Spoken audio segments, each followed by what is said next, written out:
So I've been reading about this mass shooting that happened over the weekend in Texas. Particularly, I've been trying to find out more information about the perpetrator. A perpetrator whose motive has not yet been uncovered, apparently, but social media posts suggest he had ties to right wing extremist ideas. In fact, the right wing ideology of this scumbag was posted right on his chest, on his vest, with a patch that read RWDS, which is short for Right Wing Death Squad. In fact, based on the social media posts that this guy was making, some law enforcement officials have even come out and called him a straight up fascist sympathizer. However, this specific type of fascist. This has led to several law enforcement agencies investigating the shooting as a case of racial or ethnically motivated violent extremism.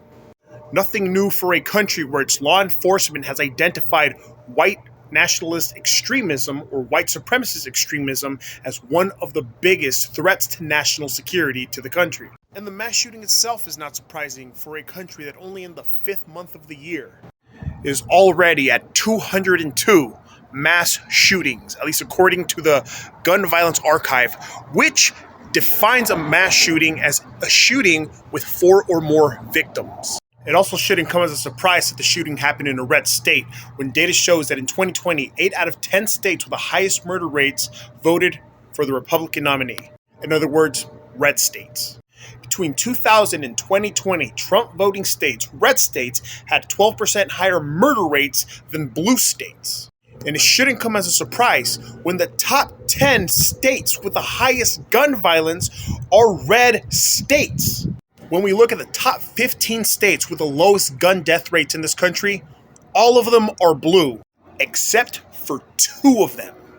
And contrary to popular belief, the South is the geographical region with the highest gun-related crime rates, and these states largely have been Republican-run for years. 15 of 20 states with the highest firearm mortality rates are led by Republicans. And that really shouldn't come as a surprise when Republican lawmakers, such as in Texas, have actively made it easier for people who probably shouldn't have firearms to access firearms. In regards to Texas, the vast majority of laws passed by the state's Republican-controlled legislature have expanded where guns are allowed, who can have a firearm in schools, and the rights to openly carry guns.